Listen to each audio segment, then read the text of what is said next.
On July 28, 1982, a small airplane crashed in a ball of fire on a Texas field, instantly extinguishing 12 lives. Among the dead was a 28-year-old musical genius, a father of two, and one of the most explosive and controversial figures in modern faith. His death was a tragic accident, a human error of catastrophic proportions, but for the millions who followed him, it was a theological earthquake that sent shock waves around the world. Who was this man whose life and death could provoke such intense devotion and debate? His name was Keith Green, and his story is that of a comet that burned too brightly. He was a child star who rejected fame, a prodigy who sought humility, and a prophet who waged war on the commercialization of the gospel. He demanded no compromise from his followers, his family, and most of all, from himself. His life was a short, uncompromising, and brilliant sermon that ended in thunder, cementing a legacy that is still revered as saintly and condemned as fanatical. To truly grasp the phenomenon of Keith Green, one must first descend into the cultural and spiritual crucible of the late 1960s and early 1970s. This was a period of profound disillusionment in America. The utopian dream of the summer of love had curdled into the nightmares of Altamont and the Manson murders. The Vietnam War was tearing the nation apart, creating a deep chasm of distrust between the youth and the establishment. A generation had been raised on post-war prosperity, only to find it spiritually hollow. In their rejection of their parents' materialism and political certainties, they embarked on a vast, chaotic search for meaning. This search created a kind of spiritual supermarket. Gurus and new religions flooded the West, offering paths to enlightenment. Young people turned to Eastern mysticism, embracing figures like Meher Baba and chanting with the Hare Krishnas. They consulted astrological charts, experimented with psychedelic drugs as a path to altered consciousness, and joined communes to create new models of society. It was an era of intense seeking, a desperate hunger for something authentic, something real, in a world that felt plastic and deceptive. It was from this fertile ground of spiritual anarchy that one of the strangest and most powerful movements of the 20th century emerged, the Jesus movement. Its followers were dubbed Jesus freaks, a name they wore with pride. They were, in essence, hippies who had swapped their LSD for the Gospels.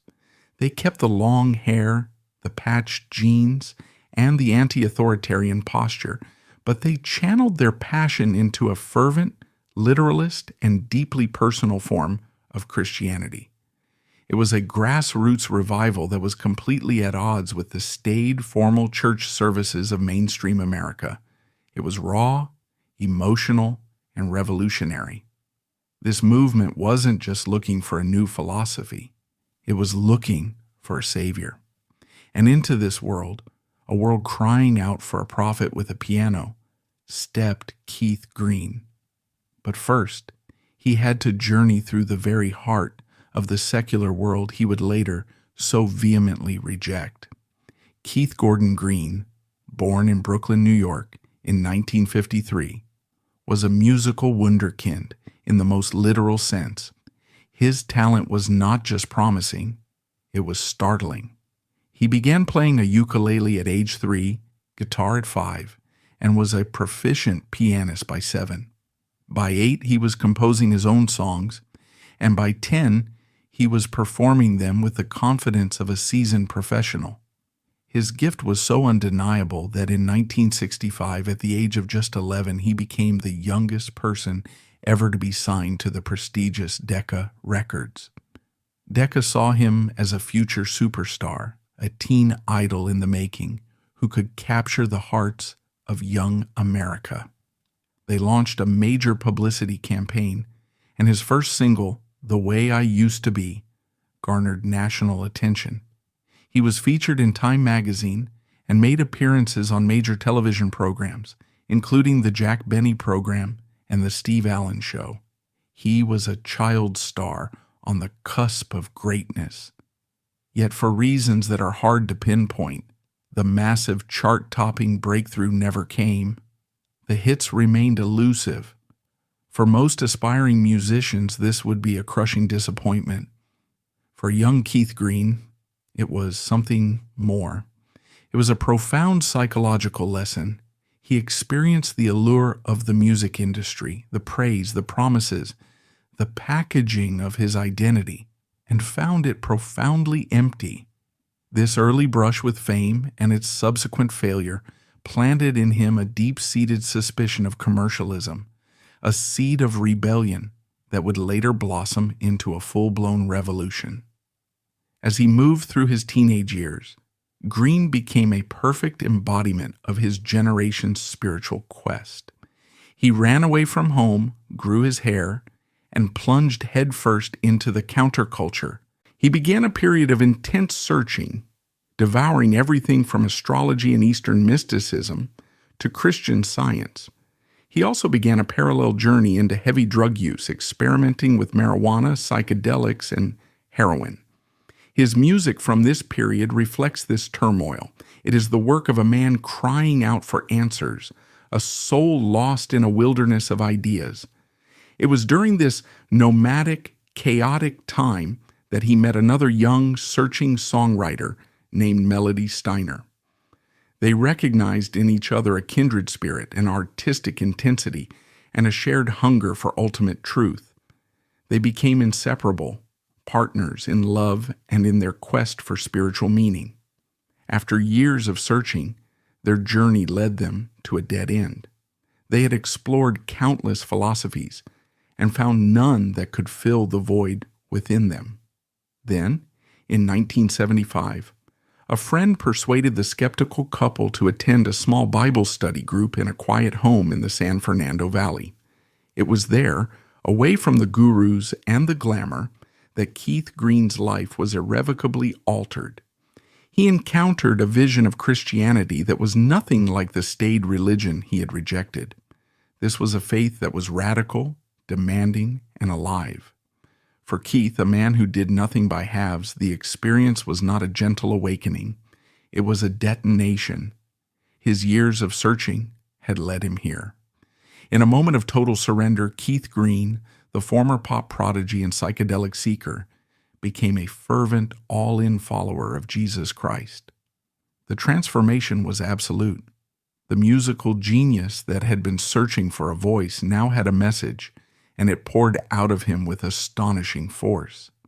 He and Melody began writing songs that were less like composed pieces and more like raw, brutally honest pages torn from a diary. His brilliant piano playing, once a tool for pop ambition, was now a percussive, fiery instrument of worship. His voice, never technically polished, became a vessel for pure, unfiltered passion. In 1977, he signed with Decca Records, one of the foundational labels of the burgeoning contemporary Christian music, CCM, industry, and released his debut Christian album, For Him Who Has Ears to Hear. The album was a phenomenon within the Christian subculture. It was a fusion of brilliant pop rock sensibilities with lyrics of startling spiritual intensity. Songs like Your Love Broke Through, co-written with fellow Christian artist Randy Stonehill, became anthems for a generation of young believers who felt their own faith journey reflected in his. Keith Green was a star once again, but as his fame within the Christian world grew, so did a deep and troubling sense of unease. He saw the CCM world beginning to replicate the very structures of the secular industry he despised. The focus on record sales, the price of concert tickets, the creation of Christian celebrities. For a man whose faith was becoming increasingly radical, this was an unacceptable compromise. This conviction gave birth to Last Days Ministries. It began in 1979 in their small suburban home in Woodland Hills. Driven by a literal interpretation of the Bible's commands to care for the poor and the outcast, Keith and Melody opened their doors to anyone in need. Drug addicts fresh off the street, pregnant teenagers with nowhere to go, homeless wanderers, fellow believers seeking a deeper faith, all were welcomed. Their house quickly transformed into a bustling, chaotic, and overflowing Christian commune. To accommodate the ever-growing community, they eventually purchased a 140-acre ranch in Lindale, Texas, and moved the entire operation there. This was not a fan club. It was a radical experiment in communal living, a complete rejection of the comfortable, individualized American Christian lifestyle. This radicalism soon forced a schism with the industry. In 1979, after his second album, No Compromise, he took an unprecedented step. He asked Sparrow Records to release him from his contract. He then took out ads in Christian magazines to make a stunning announcement. His next album, So You Want to Go Back to Egypt, would not be sold for a fixed price. Instead, it would be distributed by mail order for whatever price the buyer could afford to pay. If they could afford nothing, it was free. He also declared that his concerts would no longer have an admission fee. This act was a declaration of war on the commercialization of the gospel. It made him a hero to his followers and a dangerous pariah to the Christian business establishment. Keith Green had drawn his line in the sand. There would be no compromise. The years from 1979 to 1982 mark the period of Keith Green's most intense and controversial ministry. He was a man consumed by a holy fire. His concerts became legendary, less like musical performances and more like high-intensity revival meetings.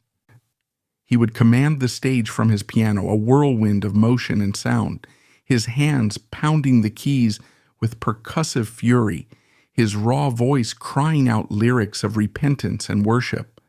But the music was only part of the experience.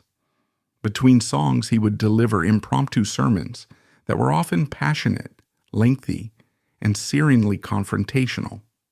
He would stare into the crowd and plead with them to stop being lukewarm, to sell their possessions, to give up their secret sins, and to follow Jesus with their entire being. He was known to stop a show for nearly an hour, sensing a spiritual coldness in the room, and refused to play another note until he felt the audience had truly engaged with God. For thousands, these nights were transformative encounters. His private life was an extension of this public intensity. The Last Days Ranch in Texas was a hive of relentless activity. He and Melody, now raising their own young children, lived at the epicenter of it all. Their home was the ministry's nerve center, with no clear line between their family life and the needs of the dozens of people living and working with them. Keith's personality was the engine that drove everything. He was a man of deep compassion, known to give away his own clothes or the last dollar in his pocket. Yet, he was also relentlessly demanding, holding his followers, his family, and most of all, himself, to an almost impossible standard of spiritual perfection. His impatience with what he perceived as hypocrisy, both in himself and in others, was legendary. This intense all-or-nothing approach is the source of the most significant debate surrounding his life. Was Keith Green a genuine prophet, or was he a dangerous fanatic leading a cult? The cult accusation, though inflammatory, was whispered by many of his critics. They pointed to the high-demand, all-encompassing nature of Last Days Ministries. Followers lived communally, worked for the ministry, and were immersed in Keith's specific hardline theological framework. Critics argued that his teachings, particularly his emphasis on radical works and sacrifice, bordered on legalism and created a culture of spiritual anxiety and guilt. His famous pamphlet, What's Wrong with the Gospel, was a direct assault on the mainstream evangelical teaching of grace through faith alone, which he felt had become a license for lazy, self-satisfied Christianity. This confrontational stance alienated him from many established church leaders, who saw him as arrogant and divisive. His ardent followers, however, saw a man of unparalleled integrity. In a world of slick televangelists and comfortable Christianity, Keith was the real deal. They argued that his teachings were not legalistic, but a desperately needed callback to the radical demands of the New Testament. They saw the commune not as a cult, but as a courageous attempt to replicate the selfless community of the early church. To them, he was a modern-day John the Baptist, a voice crying out in the wilderness, preparing the way for a more authentic expression of faith. The truth is that he was a man of profound contradictions, a loving father who put his ministry before his family's privacy, a humble servant who publicly rebuked other Christian leaders, a preacher of grace whose message often felt crushingly heavy. He was a brilliant, flawed, and utterly sincere man on a divine mission. And the line between prophet and fanatic often depends entirely on where one stands. On July 28, 1982, Keith Green was 28 years old and at the apex of his influence. His ministry was reaching millions around the globe. He and Melody had 2 young children, Josiah and Bethany, and were expecting their third. That hot Texas afternoon, a missionary family, Don and Sue Smalley, and their 6 children, were visiting the ranch before heading to the mission field. As a joyful farewell, Keith decided to take them for a quick aerial tour of the sprawling ministry property. The aircraft was a twin-engine Cessna 414, rented by the ministry and piloted by an employee, Don Burmeister. Into the 8-person capacity cabin, 12 individuals prepared to embark. The manifest of souls on that final fateful flight was a portrait of the very community Keith Green had built. The pilot, Don Burmeister, a fellow believer serving the ministry, Keith himself, the fiery heart of the operation, his 3-year-old son, Josiah, and his 2-year-old daughter, Bethany, children of the promise being raised at the center of this spiritual experiment.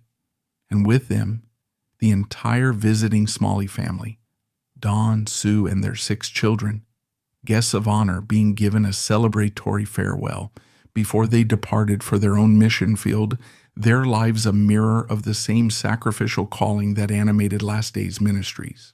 The decision to take off was likely made in a spirit of spontaneous generosity, a characteristic for which Keith was well known. In the communal, family-like atmosphere of the Last Days Ranch, rigid formalities could sometimes give way to relational warmth.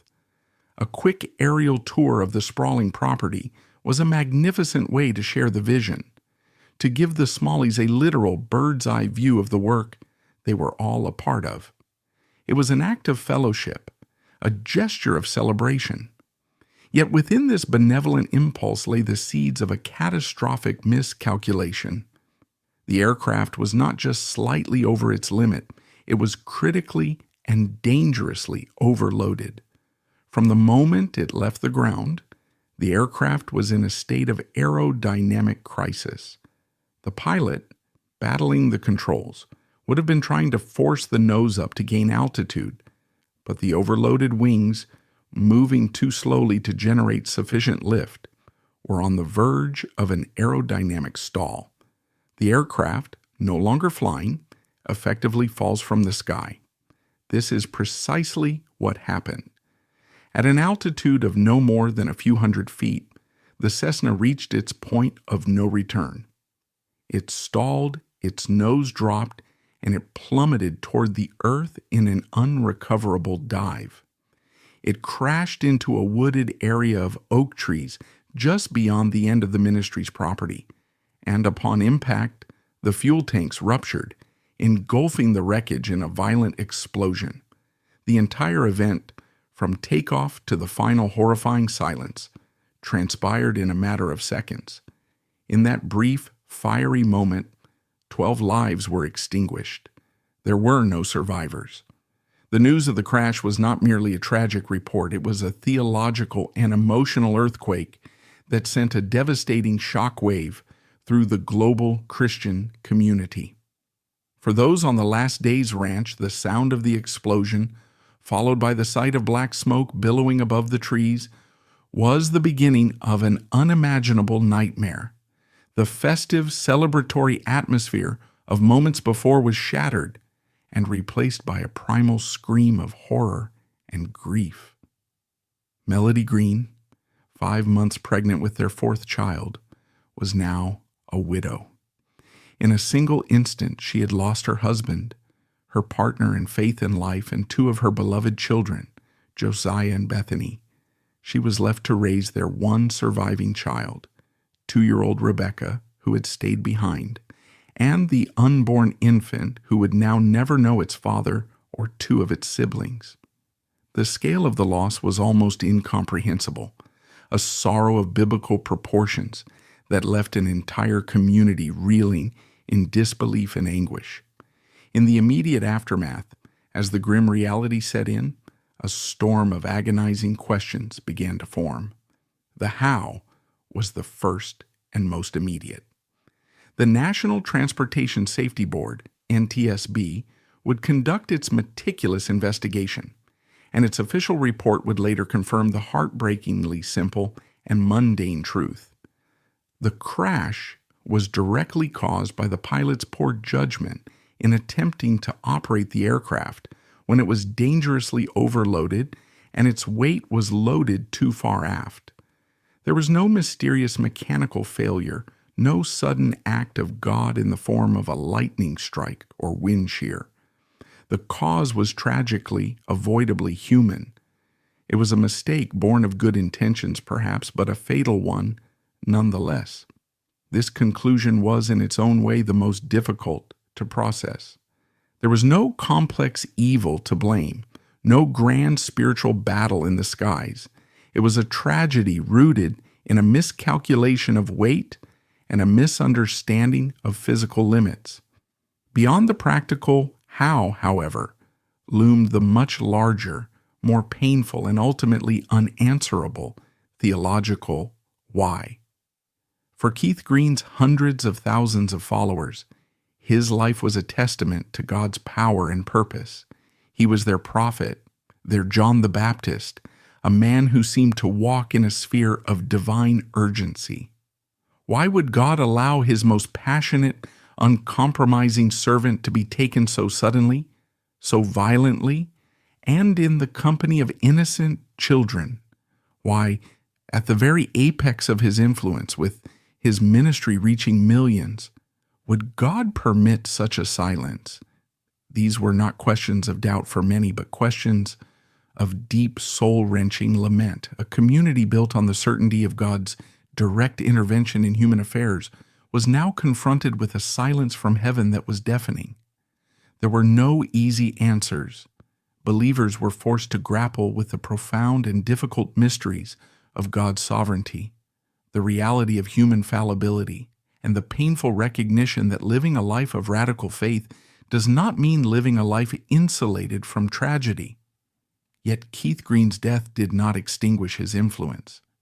Paradoxically, it immortalized and amplified it. The sudden, tragic end of his life transformed him. In life, he was a complex and often polarizing figure. A brilliant musician, a fiery preacher, a relentless critic of the religious establishment, a man whose intensity could be both inspiring and exhausting. His hardline teachings on discipleship had alienated many, and the accusations of legalism and fanaticism were real and persistent.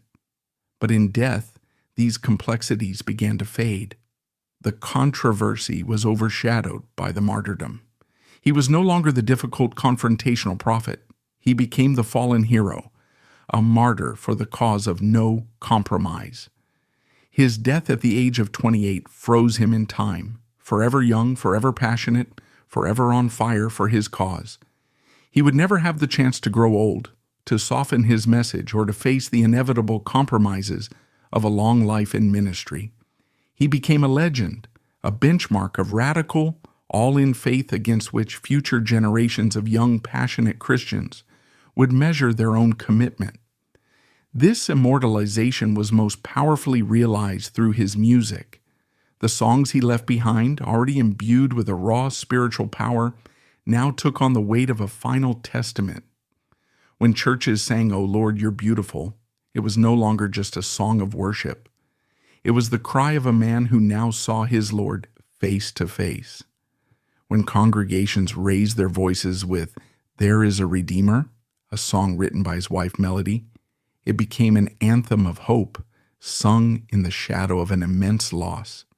Its truth made all the more poignant by the tragedy that had befallen its singer.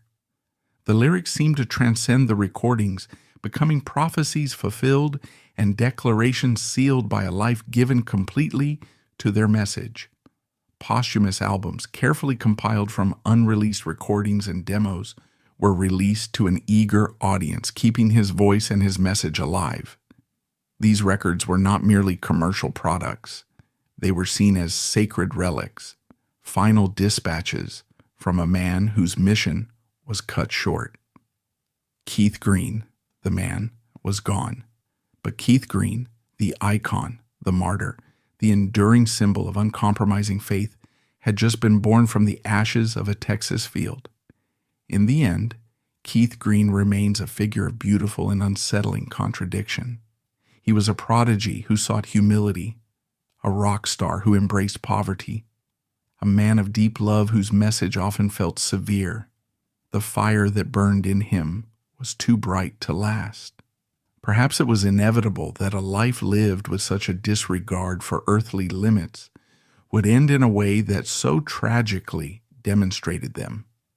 The crash was a human error, but in the narrative of his life it feels like the final, jarring chord of a symphony that was always destined to end in a clash of thunder. Decades later, the impact of his fiery sermon still resonates. The heat can still be felt today.